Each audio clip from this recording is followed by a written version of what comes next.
ఓం శాంతి. నేను ఆత్మను, నిరాకార జ్యోతిర్బిందు స్వరూపాన్ని, శివ్ పరమాత్మ నా తండ్రి. నేను ఆత్మను, శాంతి స్వరూపాన్ని, శివ్ పరమాత్మ నా తండ్రి.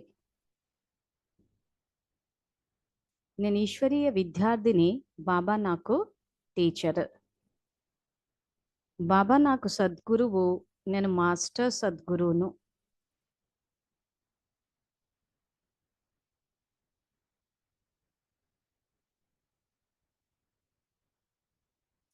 శివ పరమాత్మ నాకు జీవిత భాగస్వామి, నేను శివ పరమాత్మకు జీవిత భాగస్వామిని.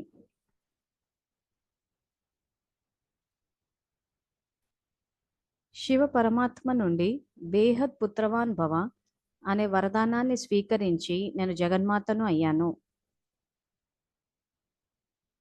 జగన్మాత స్వరూపంలో పిల్లలందరి పాలన చేయటం నా కర్తవ్యం.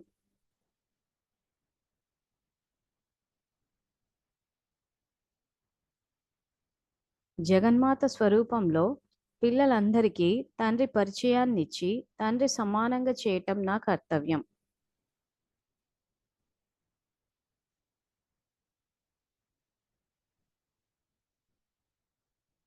అందరూ ఆత్మిక స్థితిలో అవ్వాలి.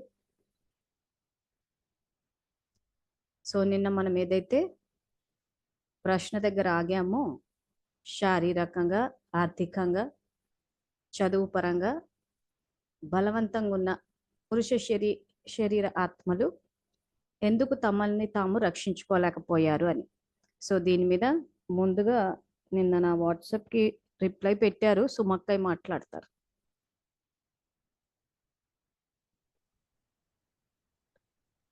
ఓం శాంతి. ఓం శాంతి. చెప్పండి. స్త్రీ శరీరధారి ఆత్మలను,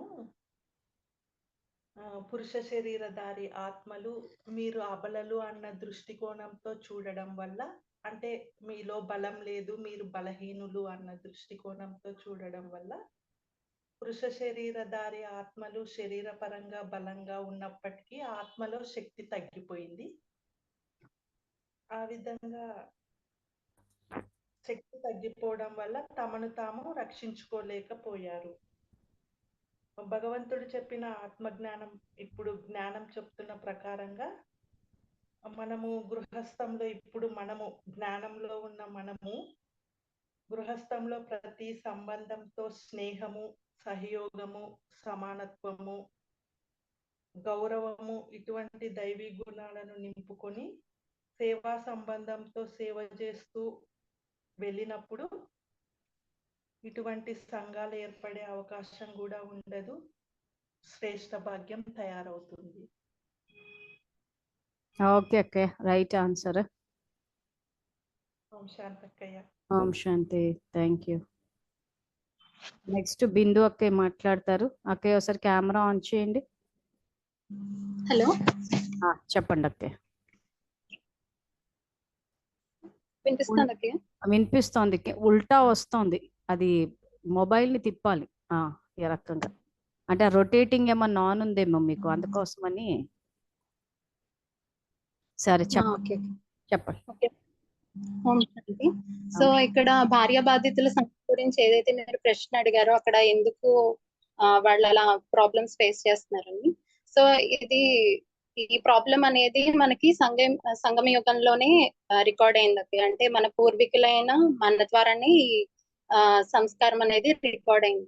ఎందుకనంటే ఇప్పుడు బ్రహ్మకుమారిస్ ఎవరైతే నిమిత్త అక్కయ్యలు ఉన్నారో సెంటర్స్ లో, వాళ్ళ యొక్క అధికారపు భావజాలం వల్ల ఈ సంస్కారం అనేది రికార్డ్ అయింది. ఎందుకంటే ఇప్పుడు మురళీలు అవి వినడానికి వచ్చే సేవాదారులు ఎవరైతే ఉంటారో ఆ సెంటర్స్ కి వెళ్ళే వాళ్ళు, సో వీళ్ళు ఏంటంటే వాళ్ళు చెప్పిందే వినాలి, వాళ్ళు చెప్పిందే చేయాలి అని చెప్పి వాళ్ళని బానిసల్లా చేసేయడం వల్ల ఆ బానిసత్వపు భావజాలం వాళ్ళు అలా చేసి వాళ్ళు నడిపిస్తున్నారు. కాకపోతే ఇక్కడ ఎవరైతే సేవాదారులు ఉన్నారో అది తప్పు అని చెప్పి ఎవరు కూడా ధైర్యం చేసి ఇది తప్పు అని చెప్పి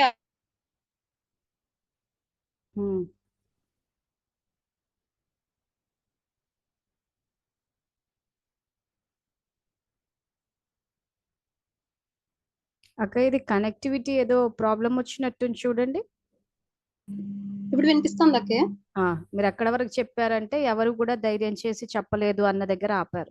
ఇప్పుడు అది తప్పు, అక్కడ అక్కయ్య చేసేది తప్పు అని చెప్పి ఎవరు కూడా ధైర్యం, తప్పుని అక్కడతో ఆపట్లేదు ఎవరు. సో అక్కడ ఏమవుతుంది, అక్కడ బానిసత్వ భావజాలం అనేది రికార్డ్ అయింది. ఇప్పుడు వాళ్ళు అది తప్పు అని చెప్తే అక్కడ ఆ సంస్కారం అనేది అక్కడ ఆగిపోతుంది. సో దీని ద్వారా ఇక్కడ ఏదైతే అధికారపు భావజాలం ఈ అక్కయ్యలో ఉందో, దీని ద్వారానే ఇప్పుడు ఇక్కడ ఎవరైతే భార్య బాధితుల సంఘంలో అన్నయ్యలు ప్రాబ్లమ్స్ ఫేస్ చేస్తున్నారు. ఇప్పుడు వాళ్ళు తిరిగి ఇప్పుడు ఎవరైతే భార్యలు వాళ్ళని ఇబ్బంది పెడుతున్నారో వాళ్ళు కూడా తిరిగి వాళ్ళని ఏమైనా చేయొచ్చు, అంటే వాళ్ళు కూడా కొట్టడం అది చేయొచ్చు. కాకపోతే ఇక్కడ ఈ సంస్కారం వల్ల అక్కడ వాళ్ళు ఏమి చేయలేని పరిస్థితుల్లో ఉన్నారు. ఇక్కడ ఏంటంటే సెంటర్ లో అక్కయ్య ఏమంటుందని చెప్పి ఇక్కడ సేవాదారులు కూడా వీళ్ళు కూడా మాట్లాడకుండా ఆ తప్పుని ఇంకా ముందుకు తీసుకెళ్తున్నారు. సో దీని ద్వారా ఇక్కడ ఈ సంస్కారం రికార్డ్ అవ్వడం ద్వారా ఇక్కడ వీళ్ళు ప్రాబ్లమ్స్ ఫేస్ చేస్తున్నారు. సో దీనికి సొల్యూషన్ ఏంటంటే ఇప్పుడు అందరూ కూడా స్నేహంతో సహయోగంతో ఉన్నప్పుడు అందరూ కలిసి సేవలు చేసి అందరూ, ఎందుకంటే బాబాకి అందరూ సమానమే, ఒకరు ఎక్కువ ఒకరు తక్కువ కాదు కదా. సో అందరూ స్నేహితులు కలిసిమెలిసి సేవలు చేసి ముందుకు వెళ్ళినప్పుడు సో అక్కడ ఈ సంస్కారం ఏదైతే రాంగ్ రికార్డింగ్ అయిందో సో అది అక్కడతో స్టాప్ అయ్యి ఇక్కడ వీళ్ళ ప్రాబ్లమ్స్ ఎవరైతే ఫేస్ చేస్తున్నారో అది కూడా ప్రాబ్లం అనేది సాల్వ్ అవుతుంది. సో మరి ఇక్కడ సెంటర్లలో సరే ఇక్కడ రికార్డ్ అయింది అక్కడ రిఫ్లెక్ట్ అవుతుంది అనుకోండి, కరెక్టే. మరి సెంటర్లలో ఎందుకు నోరిప్పలేకపోతున్నారు తప్పు జరుగుతుంటే? అక్కడంటే సరే వాళ్ళని చేసుకున్నారు, సరే ఏదో కట్టుకున్న భార్య కదా అన్నట్టు ఆగొచ్చు. అంటే ఇక్కడ ఏమైనా చేస్తుందనే భయం అక్కయ్య వాళ్ళకి. అవును, ఏం చేస్తుంది ఇప్పుడు అక్కడ అంటే సరే భార్య, కట్టుకున్న భార్య, పెద్దలు చేసిన పెళ్లి, తర్వాత పిల్లలు, బంధువులు, ఇంత సెటప్ ఉంది. కానీ సెంటర్ ఏముంది, మనం ఇష్టం ఉంటే పోవచ్చు, లేకపోతే పోకపోయినా నడుస్తుంది. మరి అటువంటి చోట వెళ్ళి కూడా అంటే ఇప్పుడు ఈ లెక్కన ఏంటంటే ఇటు పెళ్లి చేసుకున్న వాళ్ళు, ఇటు అంటే జ్ఞానంలో ఉన్న వాళ్ళు, కుటుంబంలో ఉన్న ఆడవాళ్లతోటి, ఇటు సెంటర్కి వెళ్ళి అక్కయ్య తోటి రెండు దిక్కులా పడుతున్నారు అనుకోవాలా? అంతేనా? అంతే.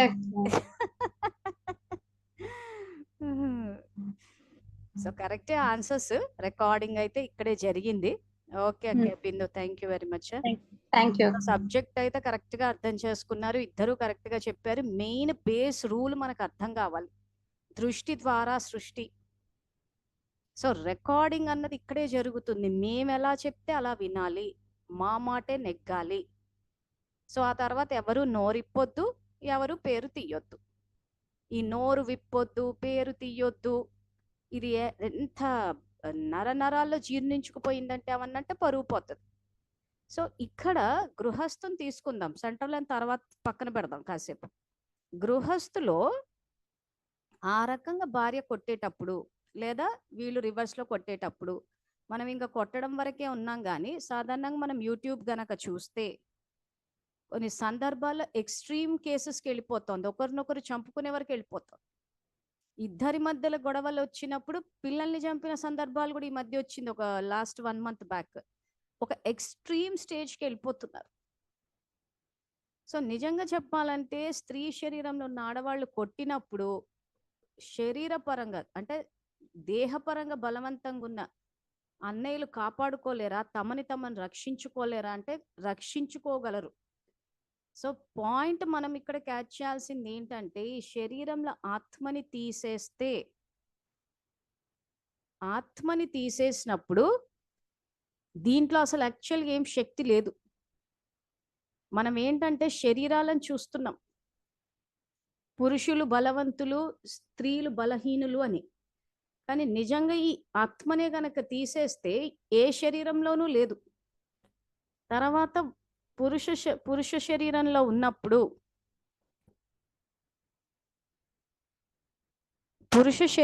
ఉన్నప్పుడు బలవంతులు అంటే శారీరకంగా బలవంతులు, స్త్రీ శరీరంలో ఉంటే బలహీనులు అన్న స్టేట్మెంట్స్ జ్ఞానం ఏదైతే ఉందో అది ఒక పెద్ద ట్రాష్ నిజంగా చెప్పాలంటే. ఎందుకంటే కొన్ని సందర్భాల్లో మనం న్యూస్లో గనక చూసినప్పుడు ఒకసారి ఒక పిల్లల్ని ఒక పులి అటాక్ చేస్తే ఒక తల్లి ఆ పులితోటి పోరాడి పిల్లల్ని కాపాడినట్టు కూడా న్యూస్లో వచ్చింది. సో ఇప్పుడు ఆ తల్లికి ట్రైనింగ్ ఎవరు ఇచ్చారు? ఆ రకంగా పులితోటి పోరాడేసి పిల్లల్ని కాపాడాలని చెప్పి ఏ తల్లి అక్కడ ట్రైనింగ్ తీసుకోరే. కానీ ఎప్పుడైతే ఆ పిల్లల్ని కాపాడాలి అన్న ఆ ఆలోచన చేసినప్పుడు ఆ స్వతహాగా శక్తి వస్తుంది. అది స్త్రీ శరీరంలో ఆత్మ ఉంటే రాదు, పురుష శరీరంలో ఉంటే వస్తుంది అన్నది కాదు. ఇది తెలియకపోవడం వల్ల ఎవరికి వాళ్ళని వాళ్ళు దేహంతో ఐడెంటిఫై చేయడం వల్ల ఆ బలహీనత అన్నది వచ్చేసింది. సో ఇక్కడ ఏమైపోయింది, వీళ్ళు చూస్తే శారీరకంగా బలవంతులు, స్త్రీలు చూస్తే మానసికంగా బలవంతులు అని చెప్పి అంటున్నారే గాని అసలు అలాంటిది ఏమీ లేదు. అది ఆత్మకు సంబంధించిన స్వధర్మం. వాళ్ళు చేసే ఆలోచనల్ని బట్టి ఉంటుందే తప్పితే అది శరీరానికి సంబంధించిన శక్తి కానే కాదు. నిజంగా శరీరమే గనక శక్తివంతంగా ఉంటే భార్య కొట్టినప్పుడు ఎవరైనా తమల్ని తాము రక్షించుకోగలగాలి. కానీ ఎందుకు రక్షించుకోలేకపోతున్నారంటే స్త్రీ అబల, బలం లేదు. సో ఇక్కడ మనం ఏ పదం వాడాలి జ్ఞానం అర్థం చేసుకోవడానికి? శుభ భావన. ఈ పదాలు వస్తూ ఉంటాయి. శుభ భావన, శుభకామన, వరదానాలు అంటే అందరూ చాలా లైట్ గా తీసేసుకున్నారు. శుభ భావన అన్నది ఇక్కడ మన దృష్టికోణం శ్రేష్టంగా ఉండాలా అంటున్నాడు. మీరు ఏ దృష్టితో అయితే చూస్తారో, ఏ భావనతోటైతే చూస్తారో అదే తిరిగి వస్తుంది. ఇక్కడ స్త్రీ అబల, బలము లేనిది అని అన్నప్పుడు ఎవరైతే ఆలోచన చేశారో వాళ్ళ ఆత్మ బలహీనం అయిపోయింది. ఆ బలహీనం అయిపోవడం వల్ల శరీరం శక్తిని కోల్పోయింది. అందుకైనా ఆత్మజ్ఞానం ఇవ్వడానికి వచ్చాడు. అదే విధంగా భర్త భార్యను కొట్టినప్పుడు ఎప్పుడైతే ఆ రకంగా నేనేమీ చేయలేను, బలహీనురాల్ని అని అనుకున్నప్పుడు ఖచ్చితంగా శరీరంలోకి శక్తి రాదు. సో మొత్తం ఆపరేటింగ్ ఫ్యాక్టర్ అంతా ఆత్మలోనే ఉంది. సో ఇక్కడ ఏమైపోయింది, నేను సంపాదించి తెచ్చి పెడుతున్నాను కాబట్టి నేను చెప్పినట్టు పడుండాలి. సో నేను తిండి కోసం ఆధారపడ్డాను కాబట్టి నేను గనక అంటే ఇదే నోర్లు ఇప్పొద్దు, పేర్లు తీయొద్దు అనే కాన్సెప్ట్లు బాగా దింపేశారు కదా రక్తంలోకి మనకి. ఒకవేళ నేను మాట్లాడితే ఆయన మీద నేను ఆధారపడ్డాను కాబట్టి తిండికి సమస్య వస్తుందేమో, పిల్లలు ఏమైపోతారు.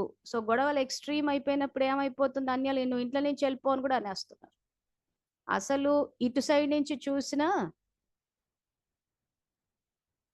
సో ఇటువైపు నుంచి చూసినప్పుడు భార్య భర్తను కొట్టినప్పుడు ఆ రక్షించుకోవడానికి వాళ్ళ శరీరం వాడాల్సిన అవసరం కూడా లేదు. వాళ్ళకు వచ్చినంత భూత భావజాలం ఎవరికి రాదు.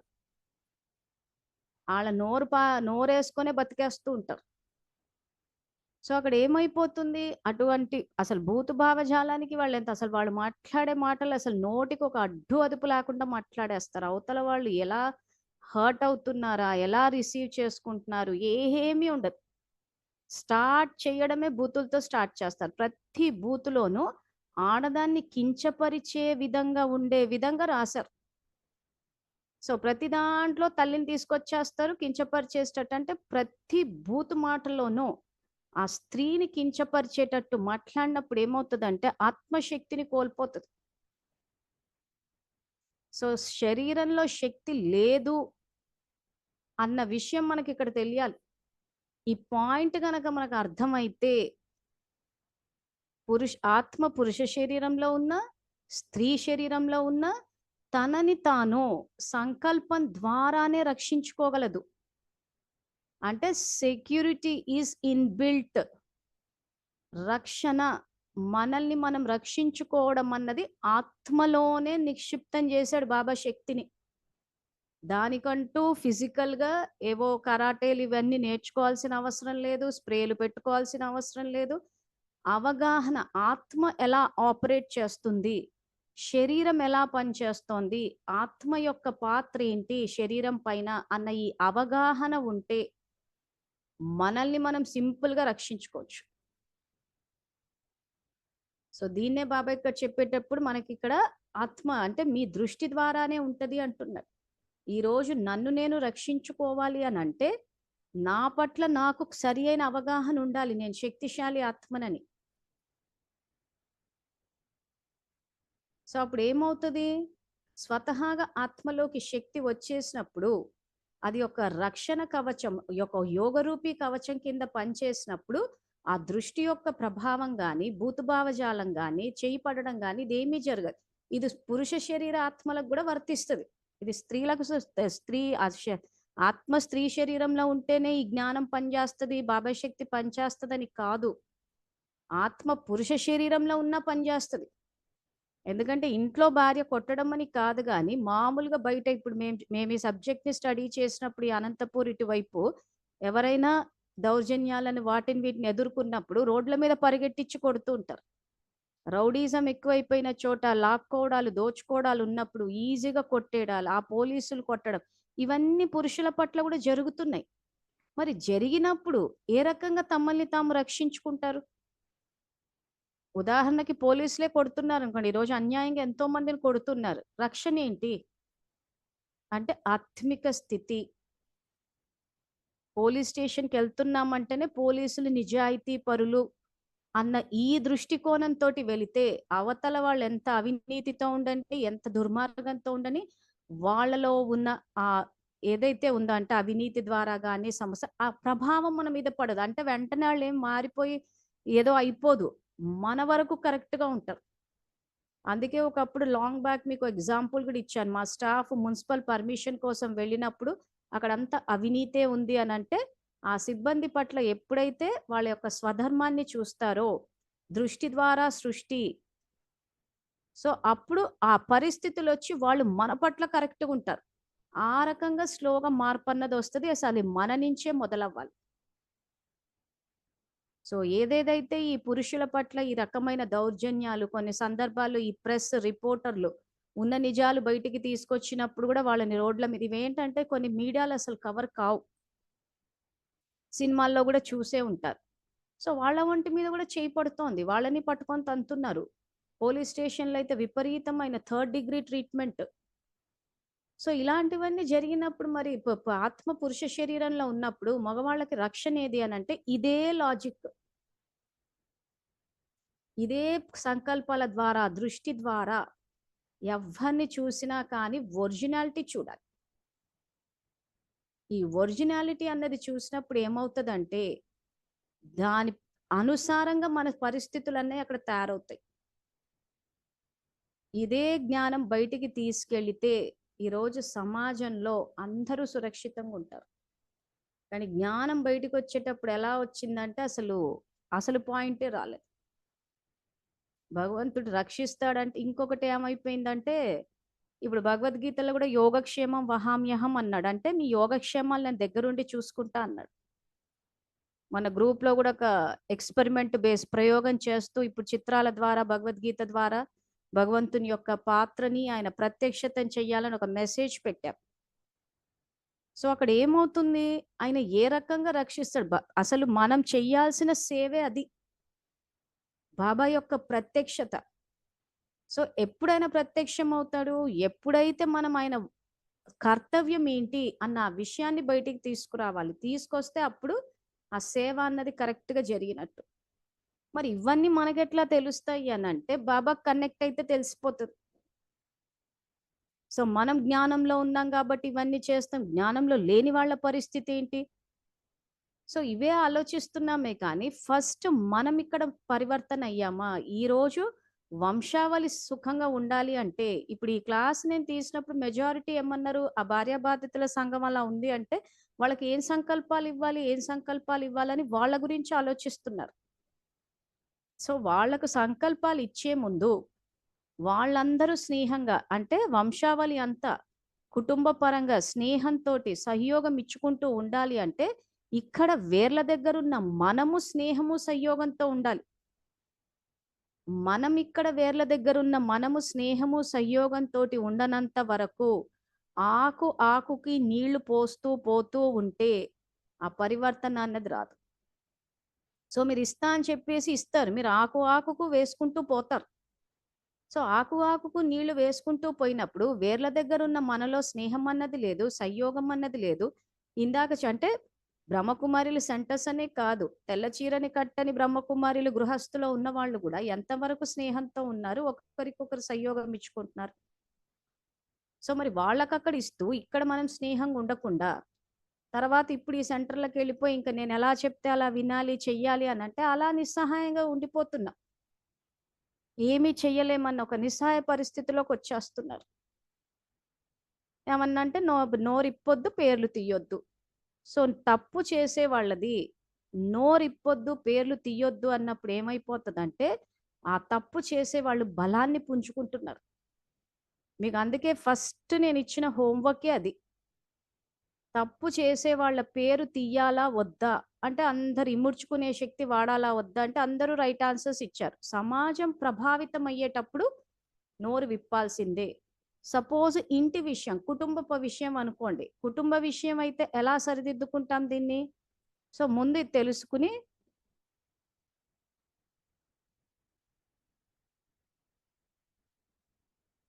సో ఇప్పుడు కుటుంబంలో ఏమవుతుందంటే బయట విషయాలైతే సమాజం ప్రభావితం అవుతుంది అని అంటే ఖచ్చితంగా నోరు విప్పుతాము, అది నలుగుట్లో ఎక్స్పోజ్ అవ్వాల్సిందే.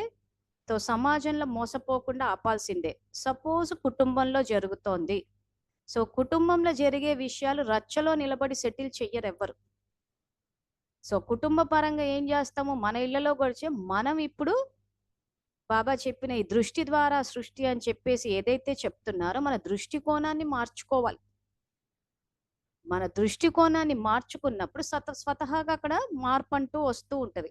ఆ దృష్టికోణాన్ని మార్చుకోకుండా రచ్చల నిలబడి సెటిల్ చేయమని మేము చెప్పట్లేదు. పరిస్థితి చూడాలి, ఎక్కడ పేరు తీయాలి, ఎక్కడ పేరు తీయకూడదు. సో భార్యాభర్తల విషయం అయినప్పుడు ఖచ్చితంగా మూడో వ్యక్తితోటి మాట్లాడాల్సిన అవసరమే లేదు అసలు. మన ఇంటి విషయాలు, మన ఇంటి భాగవతం మనమే చూసుకుని మనమే సరిదిద్దుకుంటాం. సో ఇక్కడ నోరు మూసుకోవాల్సి వస్తుంది ఒకరికొకరు. అంటే బయట మూడో వ్యక్తికి చెప్పుకోవాల్సిన అవసరం లేదు. ఎందుకంటే ఎవరైనా వైఫ్ అండ్ హస్బెండ్ ఇంట్లో గొడవ పడుతున్నారు అంటే సమాజమే ప్రభావితం అవ్వట్లేదు, అది వాళ్ళ వ్యక్తిగత విషయం. ఈ రోజు గొడవ పడతారు, రేపు కలుస్తారు. అది ఒక ఎక్స్ట్రీమ్ కేసుకి వెళ్తున్నది కాబట్టి మాట్లాడాల్సి వస్తుంది. సో ఎక్స్ట్రీమ్కి వెళ్ళిపోతుంది, సంఘాలు తయారైపోయినాయి, ఇటు మహిళలకు సంఘాలు వచ్చేసినాయి, ఇటు బాధితులకు సంఘాలు వచ్చేసాయి. సో వచ్చేసినప్పుడు ఏమైపోయింది, ఈ తప్పు జరుగుతున్నప్పుడు ఆ నోరు విప్పాలి అన్నది ఆత్మ స్త్రీ శరీరంలో ఉన్నప్పుడు చేసేసారు. ఆ చేసేసరికి ఏమైపోయింది, చట్టాలు వచ్చేసినాయి. ఈరోజు బలాన్ని పుంజుకున్నారు, మహిళా సంఘాలు వచ్చాయి, ఏం మాట్లాడితే సంఘాలు వచ్చి మీద పడిపోతాయి అని చెప్పేసి ఈరోజు ఆత్మ పురుష శరీరంలో భయపడాల్సిన పరిస్థితి. సో ఒక రకంగా మహిళల ప్రాబ్లం చాలా మటుకు అంటే నోరు విప్పినంత మటుకు అయితే చాలా మటుకు సెట్ అయిందని అనుకోవచ్చు. ఎవరైనా ఇంకా పడుంటే అది ఇంకా మనం ఏం చేయలేము. ఇంకా అది వాళ్ళకు వాళ్ళ ఆత్మజ్ఞానాన్ని తెలుసుకుని దృష్టిని మార్చుకుని సరిదిద్దుకోవాలి. ఇక్కడ ఈ బాధిత సంఘాలు, భార్యా బాధితుల సంఘానికి వచ్చేసరికి వాళ్ళ వీడియోలు చూస్తే ఏమంటున్నారంటే ఎవరు చెప్పుకోవట్లేదు, మాకు ఫోన్లు చేస్తారే తప్పితే ఎవరు బయటికి రారు. ఎందుకు రారు అని అంటే ఇక్కడ వంశావళి ఏం చేస్తుందంటే తప్పు చేసే వాళ్ళని పట్టుకుని నోర్లు విప్పొద్దు పేర్లు తీయొద్దు. ఈ నోర్లు విప్పొద్దు పేర్లు తీయొద్దు అన్న భావజాలం అన్నది చాలా మటుకు ఆత్మ పురుష శరీరంలో ఉన్నప్పుడు దిగిపోయింది. ఏమన్నంటే పరువు పరువు పరువు. అది ఎంతవరకు వచ్చేసిందంటే మాలాంటి వాళ్ళు ఇప్పుడు జ్ఞానం చెప్తుంటే మాకు కూడా ఫోన్లు చేసి చెప్పకండి, మీ పేరు చెడిపోతుంది, పరువు పోతుంది. అసలు ఇది ఎంతవరకు మీ కుటుంబం వరకు అది పరువది. ఇప్పుడు మేం చేస్తున్న ఈ సేవల్లో ఎక్కడైతే సమాజం ప్రభావితం అవుతుందో నోరిప్పాల్సి వస్తోంది. ఇప్పుడు నిజంగా చెప్పాలంటే ఇవన్నీ నా ఇంటి సమస్యలు కాదు. ఇంటి సమస్యలు కాకపోయినా ఈ రోజు ఎక్కడెక్కడ వెళ్ళినప్పుడు దుఃఖం కనిపిస్తుంది, దుఃఖంలో ఉన్న ఆత్మల ఆర్తనాదాలు వినిపించట్లేదా అంటున్నారు. ఇప్పుడు కొంతమంది ఎక్కడో ఉంటే మనకేంటి సంబంధము చేయడం అంటే బాబా అడగట్లేదు ఆ ప్రశ్న, దుఃఖంలో ఉన్న ఆత్మల ఆర్తనాదాలు వినిపించట్లేదా అని. సో ఇక్కడ ఆధారమూర్తులం కాదా, ఉద్ధారమూర్తులం మనమే అయినప్పుడు మరి అంతా మన వంశావళి అన్నప్పుడు పట్టించుకోవాలి కదా. సో ఇప్పుడు ఏ రకంగా చేస్తారు బాబా, మరి ఎట్లా తెలుస్తుంది ఈ జ్ఞానము? మురళీలు చూస్తే అర్థం కావట్లేదు అంటున్నారు, బయట చూస్తే ఎవరు చెప్పేవాళ్ళు లేరు.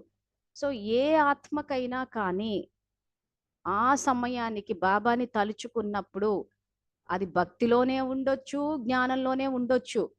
ఖచ్చితంగా రక్షణ అన్నది వస్తుంది, జ్ఞానం అన్నది కూడా టచ్ అవుతుంది. కానీ ఎంతవరకు తీసుకుంటాం అన్నదే పాయింట్. ఎందుకంటే చాలా మంది మనం జ్ఞానంలో ఉంటే తెలిసింది, భక్తుల పరిస్థితి ఏంటి, భక్తుల పరిస్థితి ఏంటంటే భక్తులైనా జ్ఞానులైనా ఎవరివైనా ఆయన మీద నమ్మకం పెట్టి తలుచుకుంటే క్యాచ్ చేసేయగలరు. అందుకే మీకు ఆ రోజు తాడిపత్రి ఉదాహరణ ఇచ్చింది. సో 14ల సంఘటన జరిగినప్పుడు నాతో పాటు మా స్టాఫ్ ఉన్నారు.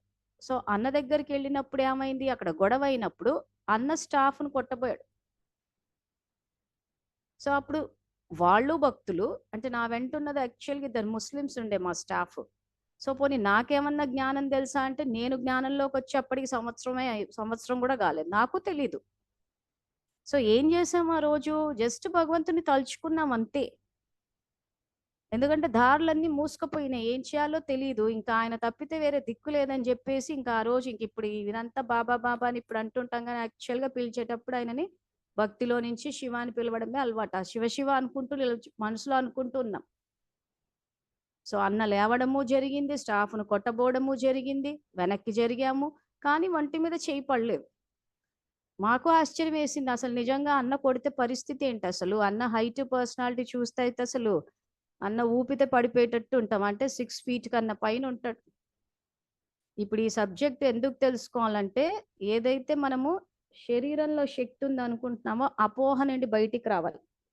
మీకు అందుకే ఈ సబ్జెక్ట్ అర్థం కావడానికి భగవంతుడు ఏ రకంగా రక్షిస్తాడన్న విషయం బయటికి వెళ్ళాలి. అందుకే ఉదాహరణకి ఇదిగో ప్రభాకర్ రెడ్డి అన్న ఫోటో చూపిస్తున్నాను, 6 అడుగుల కన్నా పైన ఉన్నాడు. ఇలా ఇంత బలవంతంగా చూడ్డానికి ఉన్నప్పుడు, బలంగా ఉన్నప్పుడు నిజంగా వీళ్ళతోటి ఫిజికల్గా పోరాడగలమా మనము? కొడితే అసలు నిలబడగలమా?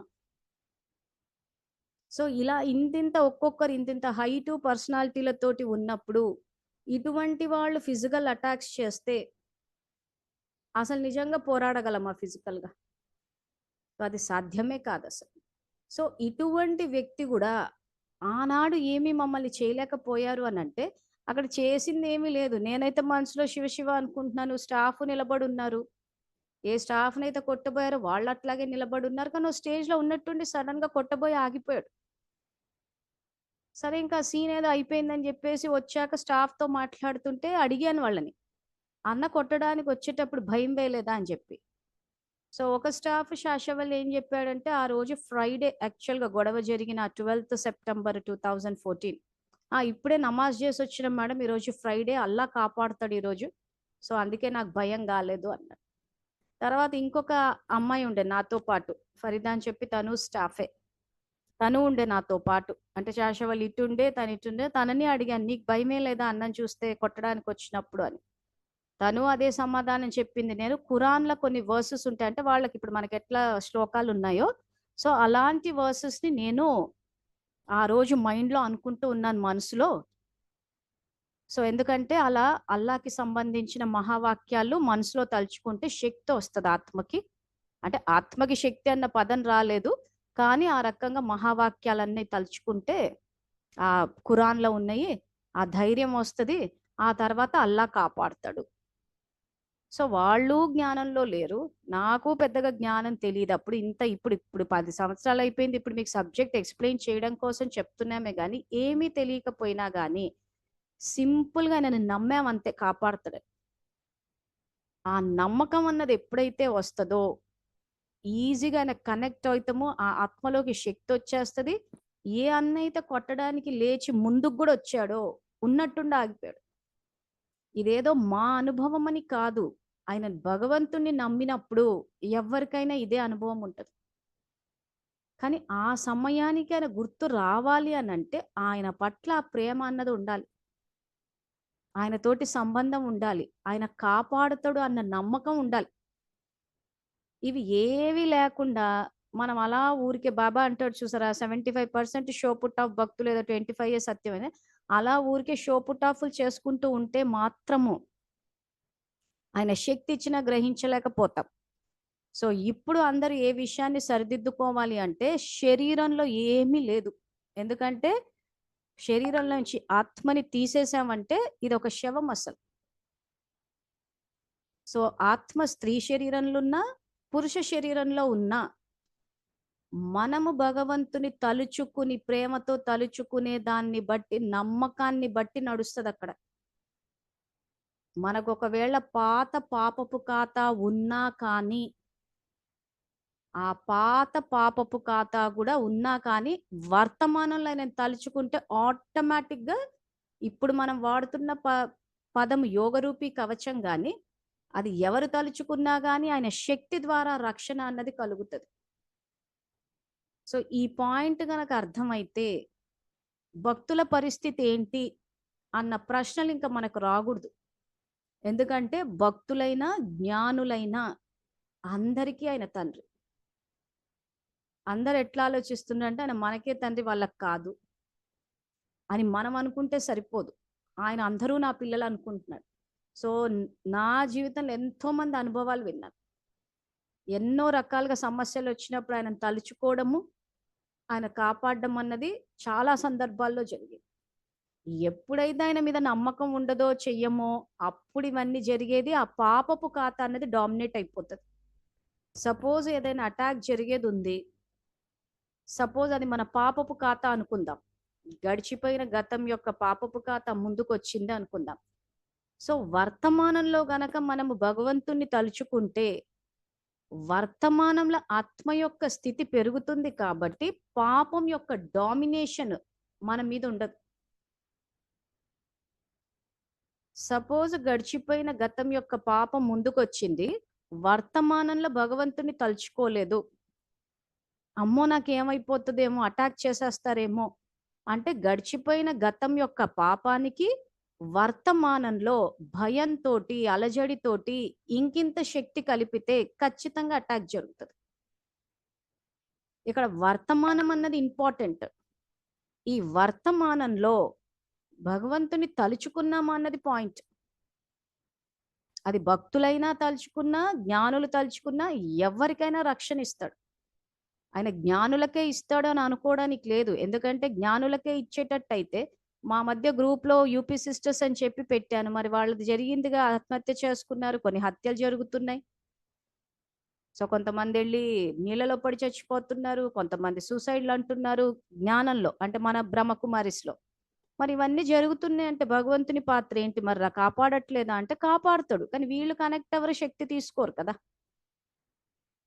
సో భక్తుల్లో ఇప్పుడు నేను ఎగ్జాంపుల్ చెప్పినప్పుడు నాకే ఆ రోజు పూర్తి జ్ఞానం తెలియదు, నా వెంటున్న నా స్టాఫ్కి తెలియదు, కానీ నమ్మామైనని నిజంగా తలుచుకున్నా.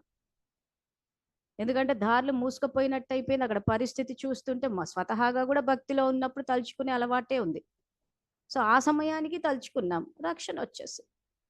సో ఇది ఎవరికైనా వర్తిస్తుంది. సో ఇప్పటి నుంచి మేము జ్ఞానంలో ఉన్నాము, వాళ్ళు జ్ఞానంలో లేరు, సో వాళ్ళ పరిస్థితి ఏంటి అని ఇవన్నీ ఆలోచించాల్సి, అది సబ్జెక్ట్ తెలియక అందరు ఆ ప్రశ్నలు అడుగుతున్నారు, భక్తులైతే ఏంటి పరిస్థితి అని.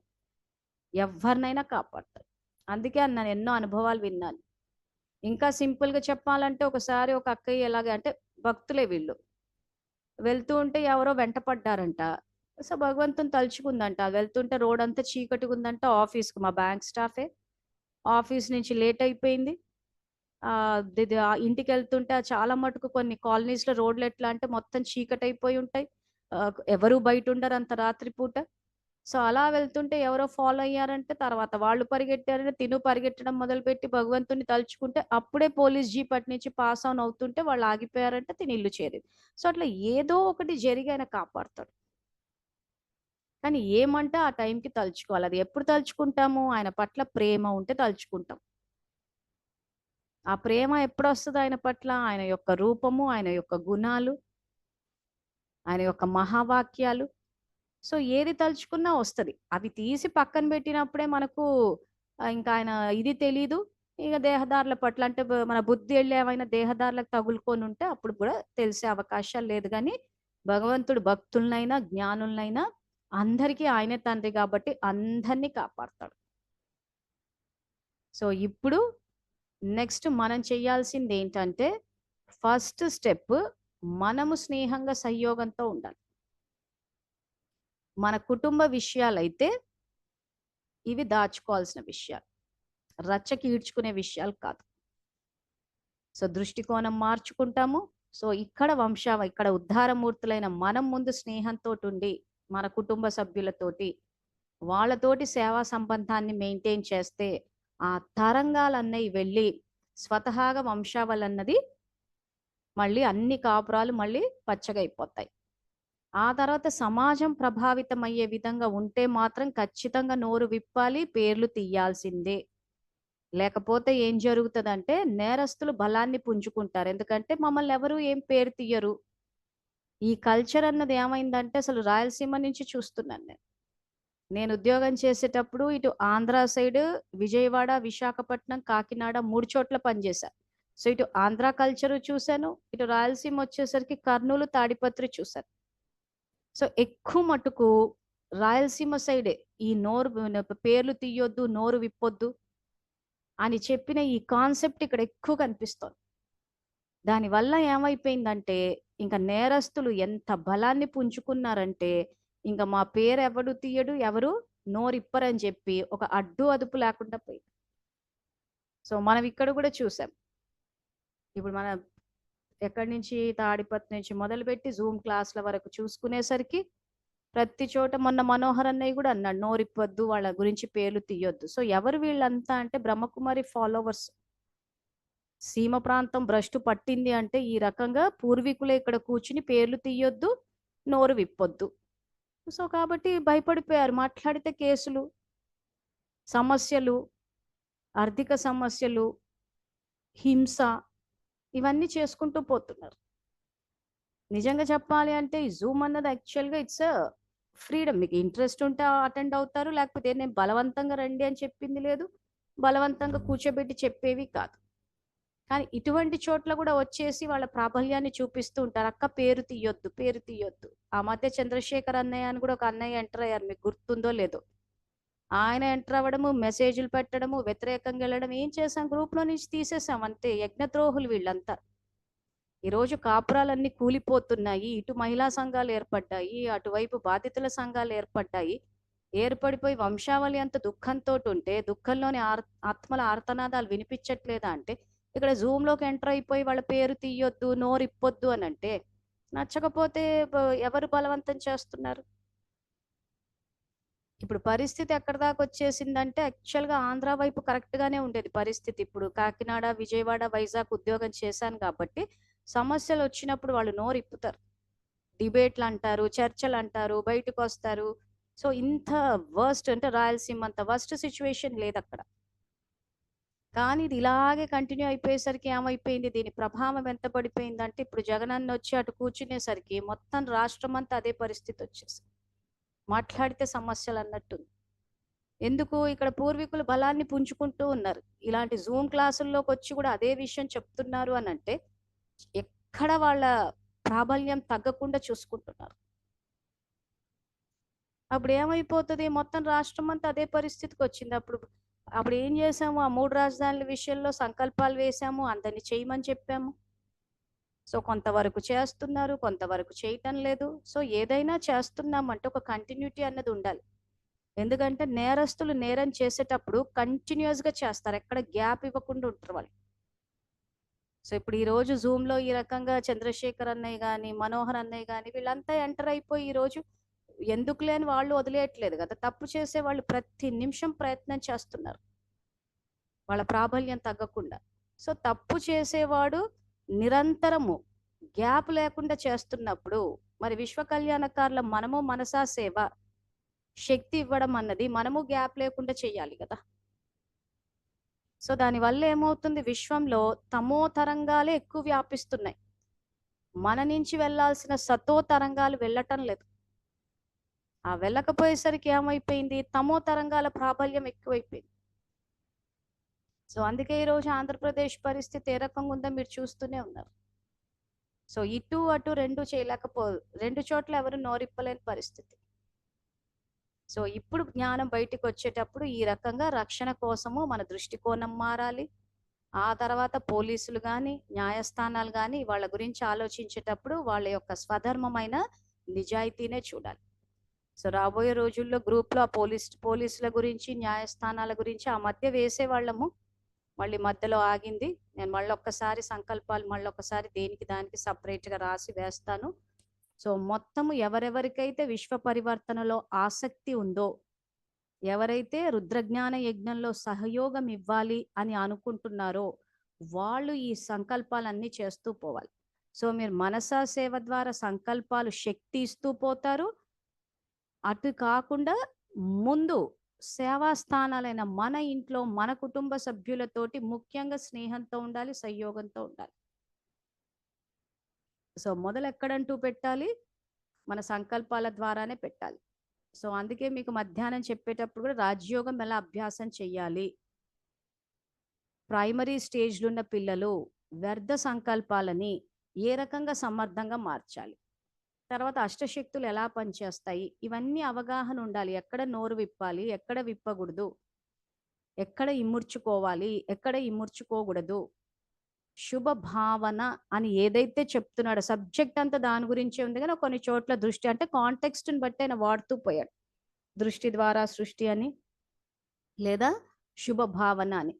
సో అందుకే నిన్న ఈ ప్రశ్న అడిగినప్పుడు ఎవరా శుభభావన అన్న పదాన్ని అంటే వింటూ ఉంటే అది ఒకటి ఏమైపోయిందంటే ఆ రోజు ఎప్పుడు ఉండే సబ్జెక్టే అన్నట్టు అయిపోయింది.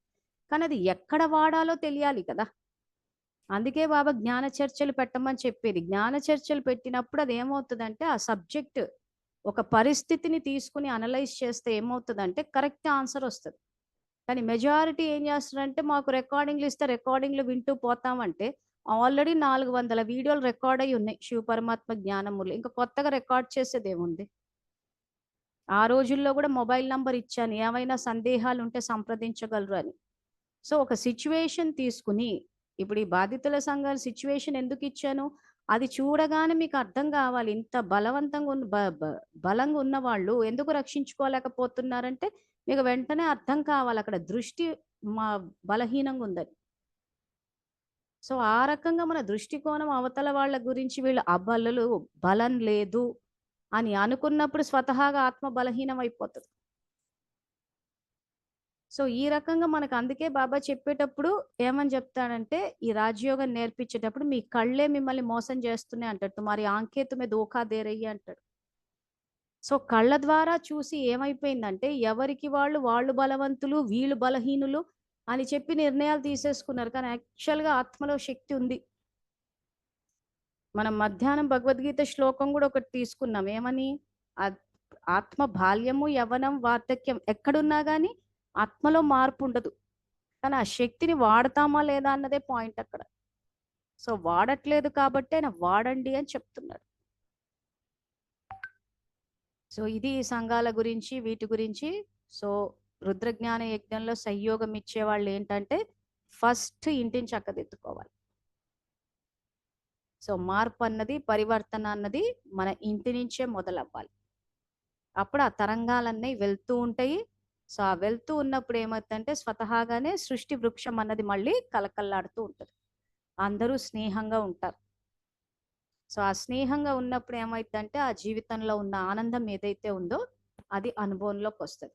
సో ఇప్పుడు ఈ రకంగా వ్యక్తులు మన పట్ల ప్రవర్తించినప్పుడు అటువంటి వ్యక్తుల పట్ల ఏదైతే ఆ శుభభావన, శుభకామన, వరదానాలు సో ఇవి చెప్తున్నారో అవి ఏమంటారు మనస్ఫూర్తిగా ఇవ్వాలి. ఇవ్వాలి అంటే ఏం చేయాలి? ఎందుకంటే ఒక వ్యక్తి అరుస్తూ ఉన్నప్పుడు ఆ రకంగా భూతభావజాలంతో తిడుతున్నప్పుడు అటువంటి టైంలో సహజంగా ప్రేమ అన్నది ప్రైమరీ స్టేజ్లో రాకపోవచ్చు. సో అందుకే బాబా శ్రీమతం ఏం చెప్తుందా అని ఇక్కడ స్క్రీన్ మీద వేసి చూపిస్తున్నాను. సో ఇక్కడ సంబంధాలు ఎలా మెయింటైన్ చేయాలి. ఇప్పుడు ఇంచుమించు సంబంధాలన్నీ చెడిపోయినట్టే ఉన్నాయి. సో దాన్ని ఇప్పుడు ఏమంటున్నారు అందరూ, మీరు చెప్పినట్టు ఇవన్నీ చేస్తూనే ఉన్నాం కానీ ఏం మార్పు రావట్లేదు, సంబంధాలు అంటే చక్కదిద్దబడట్లేదు అని అంటే సరిదిద్దేటప్పుడు బాబాని ఆధారంగా తీసుకుని సరిదిద్దాలి. ఎందుకంటే ఆయనతోటి మనకి ఏ సమస్య లేదు కదా. సో పూర్తిగా ఒక వ్యక్తి మన పట్ల దౌర్జన్యం చేస్తూ ఉంటే దాన్ని మనము అక్కడికి వర్తమానంలో గౌరవం ఇచ్చి శ్రేష్ఠ ఫలాలు నాటుకోవాలి. సో అది కొంత అభ్యాసం చేస్తే వచ్చేస్తుంది. అంటే నా జీవితం పట్ల నాకు బాధ్యత ఉంది అని అనుకుంటే జరిగిపోతుంది. అలా కాకుండా వాళ్ళు మారాలి అని అంటే అది జరిగే పని కాదు అది. ఎందుకంటే అవతల వాళ్ళ ప్రవర్తన ఎలా ఉన్నా కానీ అది నా ముందుకు వచ్చేసినప్పుడు నేను వాళ్ళ స్వధర్మాన్ని చూసి గౌరవం ఇస్తే కొత్త బీజాలన్నీ శ్రేష్టంగా నాటుకుంటాను, శ్రేష్ట ఫలాలు వస్తాయి. అలా వాళ్ళు మారాలి అన్నప్పుడు వర్తమానంలో శ్రేష్ట బీజాలు ఏమి నాటుకోకుండా అలా కూర్చుని ఇంకా జీవితమే ఒక పెద్ద బంజరు భూమి అయిపోతుంది. సో ఎప్పటికప్పుడు ఏ పరిస్థితి వచ్చినా, పుణ్యం వచ్చినా దాన్ని పెంచుకోవాలి, పాపం వచ్చినా కానీ దాన్ని ఆధారంగా తీసుకుని మళ్ళీ శ్రేష్ట ఫలాలే నాటుకోవాలి. డ్రామాలో ఉన్న గొప్పతనమే అది. ఎటువైపు నుంచి వచ్చినా శ్రేష్ట బీజాలు నాటండి అంటున్నాడు ఆయన. సో ఆ రకంగా నాటాలి అంటే బాబాని ఆధారంగా తీసుకుని నాటాలి. సో ఆ ప్రొసీజర్ ఏంటి, ఆ విధి ఏంటా అన్నది తెలుసుకుందాము. సో ఇక్కడ ఈ స్లైడ్ చూడండి. సో ఇది 21 జూలై 1973తో సంబంధాలని చక్కదిద్దుకునే పద్ధతి ఇది. సో బాబాని ఆధారంగా తీసుకుని చేస్తూ పోతే ప్రత్యక్ష ఫలం కింద ఉన్న సంబంధాలు చక్కబడతాయి, భవిష్య సంబంధాలు కూడా శ్రేష్టంగా ఉంటాయి. సో ఈ మురళిలో బాబా ఏమంటున్నారంటే ఈ 4 సంబంధాల ఆధారంగా 4 ధారణలు.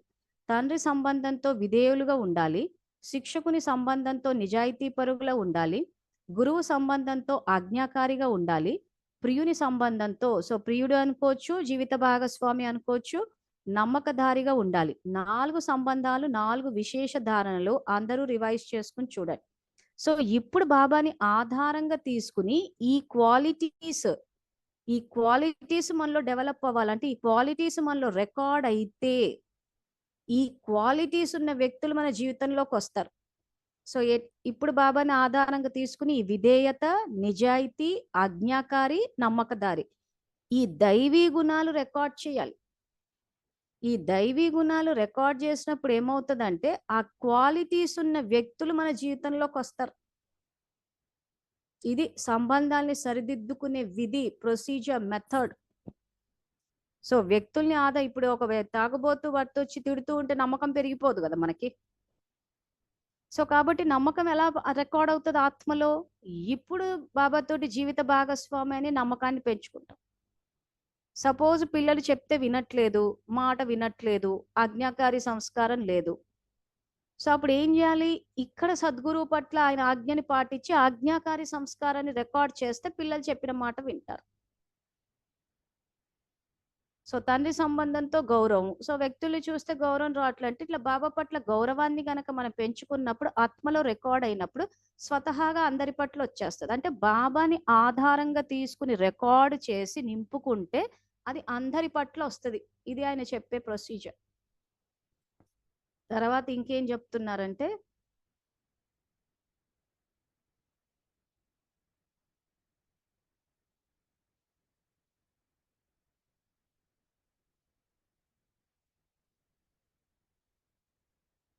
తర్వాత నెక్స్ట్ 4 సంబంధాలు, 4 విశేష ధారణలు అందరూ రివైజ్ చేసుకుని చూసుకోండి.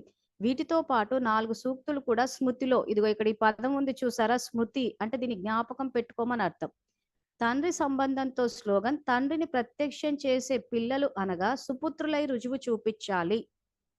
శిక్షకుని సంబంధంతో స్లోగన్, ఎంతవరకు జీవిస్తామో అంతవరకు చదువుకోవాలి అనగా అంతిమ గడియ వరకు చదువుకోవాలి. ఈ లక్ష్యం గట్టిగా ఉంటే సర్వ ప్రాప్తులు స్వతహాగానే లభిస్తాయి. ఈ వాక్యాలు ఒక్కొక్కటి ఇక్కడ చూసారు కదా, లక్ష్యం గట్టిగా ఉంటే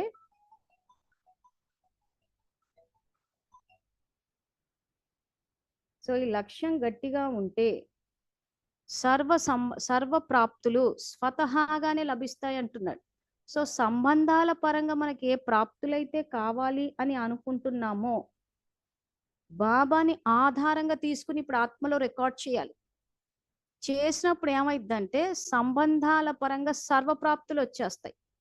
సో అలాగే గురువు రూపంలో స్లోగన్ ఎక్కడ కూర్చోబెడితే, ఎలా నడిపిస్తే, ఎలా నిద్రింప చేస్తే అనగా అన్నీ కూడా యజమాని యొక్క ఆజ్ఞానుసారం నడవాలి. ఇది సద్గురువు యొక్క స్లోగన్. ప్రియుని రూపంలో నీతోనే కూర్చుంటాను, నీతోనే తింటాను మరియు శ్వాస నీతోనే ఉంటాను. ఇది ప్రియుని రూపంలో స్లోగన్. సో ఇప్పుడు ఈ రకంగా ఏదైతే జీవిత భాగస్వామితోటి లౌక్యం, ఇప్పుడు తాగుబోతు భర్త మారతాడా లేదా అంటే ఇప్పుడు బాబా విషయంలో ఈ క్వాలిటీస్ రికార్డ్ చేయాలి. సో బాబాతోటి జీవిత భాగస్వామిగా, గృహస్థుగా ఆయనతోనే కూర్చుని, ఆయనతోనే తిని, ఆయనతోనే శ్వాసలో ఉంటే వచ్చే జీవిత భాగస్వామి మనతో పాటే ఉండి మనతో పాటిని మనతోటే శ్వాసలో స్నేహంతో ఉండే క్వాలిటీస్ ఉండే ఆత్మలు వస్తారు.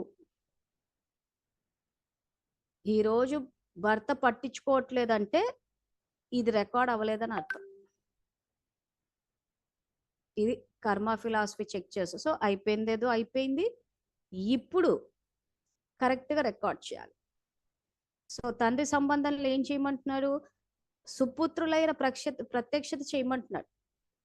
మనం కుపుత్రులై వ్యతిరేక దిశలో చేసాం అనుకోండి, సో అప్పుడు ఏమవుతుంది? తండ్రి సంబంధం ద్వారా ఏ సంతోషాన్ని, ఏ భద్రతని ఏదైతే పొందాలో అది రాదు. చాలా మందికి తండ్రి కూడా సహయోగం ఇచ్చే విధంగా ఉండరు. పిల్లలు చదువుకుంటామంటే కూడా ఎందుకు వచ్చని చెప్పి పెళ్లిళ్ళు చేసేసి, మా అమ్మ నాన్న పెళ్లి చేసేసారు, చదువుకోలేకపోయామని అంటూ ఉంటారు. ఎందుకు? ఇక్కడ వీళ్ళు పోయిన కల్పంలో సరిగ్గా చేయలేదు. అంటే తండ్రిని ప్రత్యక్షం చేయడము, ఆ తర్వాత టీచర్ సంబంధంలో ఆ ఆజ్ఞాకారుల ఏదైతే అవ్వాలో దాన్ని పూర్తిగా రికార్డింగ్లో చేయకపోయేసరికి ఏమైపోయిందంటే ఆ చదువు రాలేదు, ఆ 18 ఏదో చిన్నప్పుడే చేసేసి పడేశారు. సద్గురు సంబంధంలో ఆ నమ్మకము, ఆయన ఎక్కడ అంటే ఇంకా పూర్తి ఆజ్ఞాకారులు అయిపోవాలి. తర్వాత జీవిత భాగస్వామిగా మనతోనే. సో ఈరోజు ఆ భార్యాభర్తలుగా ఏదైతే ఆ స్నేహం ఉండాలో, తినడము, కూర్చోవడము, చెయ్యడము, మాట్లాడుకోవడం, అన్ని స్నేహితులుగా కలిసి చెయ్యాలి అని అంటే ఇప్పుడు బాబాతో అది చేస్తే మన ఆత్మలో రికార్డ్ అవుతుంది.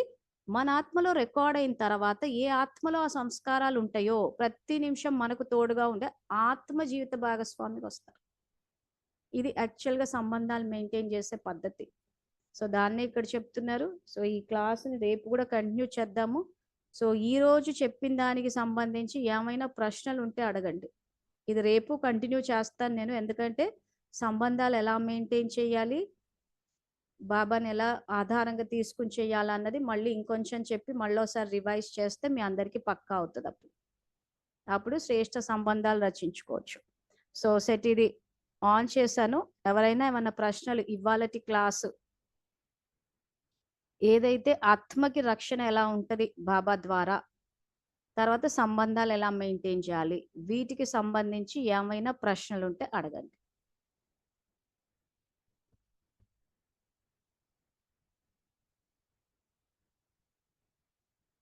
ఓం శాంతి అక్కయ్య. ఓం శాంతమ్మ. అక్కయ్య, ఇప్పుడు మన రిలేషన్స్, మన పిల్లలు, భర్త, వీళ్ళతో మనం ఎలా రిలేషన్ ఉండాలని మనం అనుకుంటున్నామో మనం అలా బాబాతో ఉండాలి. అంటే అట్లా ఉంటేనే మనకి వీళ్ళు కరెక్ట్ అవుతారు. అది సో ఇప్పుడు భర్త నమ్మకంగా ప్రవర్తించాలి. చాలా సంది ఆడవంటే అబ్బాయిని నమ్మడానికే లేదు అంటారు. సో నమ్మకస్తుడైన భర్త రావాలి అని అంటే ఇప్పుడు బాబాని ఆధారంగా తీసుకుని సద్గురు రూపంలో ఏమంటున్నారు, ఆయన ఎలా చెప్తే అలా వినాలి. ఇప్పుడు ఆడవాళ్ళు ఏమంటారు, మా ఆయన నేను ఎట్లా చెప్తే అట్లా వినాలా అంటున్నారు. ఎట్లా చెప్తే అట్లా వినే భర్త రావాలంటే ఇప్పుడు బాబా ఎలా చెప్తే అలా వినాలి, మనం వినాలి. సో మనలో ఆ రకంగా ఎలా చెప్తే అలా వినే సంస్కారం రికార్డ్ అవ్వాలి కరెక్ట్ గా. సో అప్పుడు మనకు అనుకూలంగా ఉండి సహయోగం ఇచ్చే భర్త వస్తాడు. మనం ఇప్పుడు బాబా చెప్పేది మనం వినట్లేదు, ఆయనోడు చెప్తే మనమోడు చేస్తున్నాం. సో కాబట్టి మనమోడు చెప్తే ఇంకోటి చేసే భర్త వచ్చాడు. ఇది స్వమానాలు కూడా చెప్పుకుంటున్నాం కదా, ఇంటి వాయుమండలాన్ని మార్చడం అలా. సో ఈ రోజు నేను ఒక స్వమానాలు కాదు, స్వమానం అంటే స్వ ప్లస్ మానము, సెల్ఫ్ రెస్పెక్ట్. నేను శాంతి స్వరూపాన్ని అంటే నాకు నేను గౌరవం ఇచ్చుకోవడం. సో నేను క్రోధంతో వ్యవహరిస్తే నన్ను నేను అవమానించుకోవడం. స్వమానము అంటే సెల్ఫ్ రెస్పెక్ట్, దాని అదే అర్థం. గ్రూప్ లో వేసేవి ఏంటంటే విశ్వానికి శక్తిని ఇవ్వడం కోసం చేయాల్సే సంకల్పాలు. సో ఇవాళ మ్యారేజ్ కి వెళ్ళేటప్పుడు అక్కడ సంకల్పం పంపించాను అక్క, కిరణాలు, బాబా కిరణాలు, అందరూ నాతో ఆత్మీయతగా ఉండాలి, శక్తి నాకు ప్రసాదించాలి, ఎవరు కలిసినా కూడా నాతో మంచిగా ఉండాలి, మా పిల్లలకి నాకు మంచి ఆదరణ దొరకాలి అని చెప్పేసుకొని వెళ్ళాను అక్కయ్య. ఎప్పుడు మ్యారేజ్ కి వెళ్ళినా కూడా, ఎలా వెళ్ళినా కూడా అంతకన్నా మించి ఈ రోజు చాలా ఒక గౌరవం దక్కిందని అనుకోవచ్చు అక్కయ్య. అందరూ నాతోటి మంచిగా ఉండాలి అని సంకల్పం చేయడం ఏంటి అంటే అక్కడ బాబా కిరణాలు అందరినీ నాతో, కొంతమంది మనకు పడని వాళ్ళు కూడా వస్తారు కదా అక్కయ్య అక్కడ. అవును. సో వాళ్ళతో కూడా నాకు రిలేషన్ మంచిగా ఉండాలి బాబా, ఆ శక్తిని నాకు ఇవ్వండి అలా అనుకొని నేను ఈ రోజు అక్కడికి వెళ్ళాను అక్కయ్య. సో వెళ్ళడంతో మీకు ఎఫెక్ట్ ఎట్లా వస్తే మంచిదే గానీ ఇలాంటి ఉమ్, పద్ధతులు వాడినప్పుడు తాత్కాలికంగానే వస్తాయి. మీరేదో ఉండాలి ఉండాలి ఉండాలి అని చెప్పిపోతే ఓకే. తాత్కాలికంగా వస్తుంది, మళ్ళీ ఏదన్నా అయితే కదిలిపోతారు. ఓకే. ఫస్ట్ ఆఫ్ ఆల్ బాబా శక్తిని ఇవ్వండి అన్న భాషే మార్చాలి. ఓకే. ఓకే. ఎందుకంటే మనం ఉండేదే పరంధామంలో, ఆయన సాంగత్యంలోనే ఉంటాము. So okay. ఇక ఆయన సాంగత్యంలో ఉన్నామంటే ఒక సెకండే శక్తి రావడానికి. మళ్ళీ మనం భక్తుల్లాగా ఇవ్వండి ఇవ్వండి అన్నది రికార్డ్ చెయ్యొద్దు. ఓకే. పెళ్లిలకు వెళ్ళేటప్పుడు ఎలా వెళ్తారు? ఆత్మిక స్థితిలో నేను ఈశ్వరీయ సేవ కోసం వెళ్తున్నాను అన్న భావంతో వెళ్ళాలి. సో అక్కడ సేవ ఏముంటది పెళ్లిలో అంటే మీ స్వరూపం ద్వారా సేవ. అచ్చా. ఇంత చేస్తే సరిపోతుంది. అక్కడ బంధువులంతా నాతో మంచిగా ఉండాలంటే ఎక్కడో బ్యాక్ ఆఫ్ ద మైండ్ బంధువులతోటి సమస్య ఉంది, బంధువులు మాట్లాడతారో మాట్లాడరో, మన గడిచిపోయిన గతంలో ఫ్లాష్ బ్యాక్లు, అప్పుడు మొహం తిప్పుకున్నారు, ఇప్పుడు మూతి తిప్పుకున్నారు, మాట్లాడతారు అంటే ఇవన్నీ బ్యాక్ ఆఫ్ ద మైండ్ మీకు నడుస్తున్నాయి కాబట్టి వాళ్ళు నాతో మంచిగా మాట్లాడాలి ఇలా అనుకుని పోతే తాత్కాలికంగా ఏమైనా జరిగితే జరగొచ్చేమో గానీ పరిస్థితిలో పూర్తిగా పరివర్తన రాదు. ఆకు ఆకుకు నీరు వేస్తున్నారు మీరు, ఆకుకు నీరు వేస్తే అలసిపోతారు. ఆ సంకల్పాలకు శక్తి ఉండకపోవచ్చు. బీజానికి వెయ్యండి, మీ ఆత్మకు వెయ్యండి. వేసినప్పుడు స్వతహాగా మీ స్వరూపం ద్వారా ఫస్ట్ ఆఫ్ ఆల్ మీకు శాంతి అనుభవం అవుతుంది. ఒకవేళ మీరు వెళ్ళినప్పుడు ఎవరైనా మాట్లాడకపోయినా మీ స్థితి స్థిరంగానే ఉంటుంది. అందుకే ఆకులకు నీళ్లు వేసే ముందు ఫస్ట్ బీజానికి వేసేసుకోండి. అలసిపోతారు. మీరు చెప్పే ఇవాళ పెళ్లికి వెళ్తే అక్కడ బంధువుల్ని సరిదిద్దుకుంటూ వెళ్తారు, రేపు ఇంకెక్కడికన్నా వెళ్తే వాళ్ళని సరిదిద్దుకుంటూ పోతారు. ఇలా ప్రతిసారి సరిదిద్దుకుంటూ పోయి ఎప్పుడైనా కర్మల ఖాత ఎక్కువైపోయి మీ సంకల్పాలు పనిచేయలేదు అనుకోండి, మీరే డౌన్ అయిపోతారు. సో బీజానికి మీరే నీరసపడిపోతారు. ఎందుకంటే సంకల్పాలు ఇచ్చి ఇచ్చి అలసట వచ్చేస్తుంది అంటున్నారు. సో మీరు బాబా నుంచి తీసుకుని సంబంధం మెయింటైన్ చేయండి. సింపుల్ పద్ధతి, అలసట అన్నది ఉండదు. ఎక్కడ మీ ఊరు? హైదరాబాద్ అక్కయ్య. ఎక్కడ హైదరాబాద్ లో? పద్మారావు నగర్ అక్కయ్య, స్కందగిరి దగ్గర. సరే మరి, ఓకే అమ్మా, థ్యాంక్ యూ సో మచ్. ఇంకెవరైనా ప్రశ్నలు?